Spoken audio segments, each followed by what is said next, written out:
আমি বিএনপির নির্বাচিত নেত্রকোনার বাবর ভাইকে নিয়ে দু একটি কথা বলব।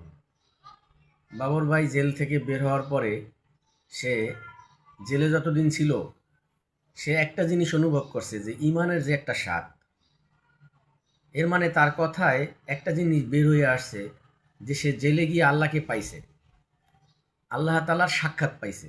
তার একটি বক্তব্যতে আমি যেটা পাইছি যে সে অনুভব করছে যে ইমানের কি স্বাদ, ইমানের বাস্তবতা সে জেলখানায় দেখে আসছে।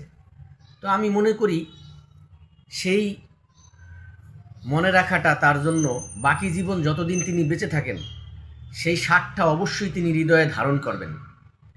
তো এই সামনের দিনগুলায় তেনারা যে ক্ষমতা আসছেন, যদিও সে কোনো মন্ত্রিত্ব পাইছে কিনা আমি জানি না, তবে আমি বলবো তিনি তো ভালো বয়স হয়েছে। তো আমি বলতে চাই যে তাকে মুখ খুলতে হবে।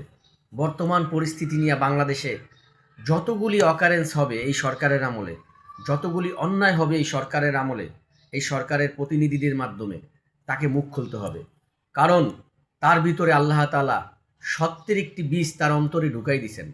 তো আমি বাবর ভাইয়ের উদ্দেশ্যে বলছি যে আমার ভিডিওটা যদি বাবর ভাই দেখেন, অবশ্যই আপনি প্রত্যেকটি বিএনপির নেতাকর্মীরা যারা এমন কোনো অকারেন্স করবে আর সেই অকারেন্সের বিরুদ্ধে আপনি সবাই আগে দাঁড়াইবেন আশা করি। তাহলে দেখবেন বিএনপির ভিতরে অনেক সচেতনতা আসবে।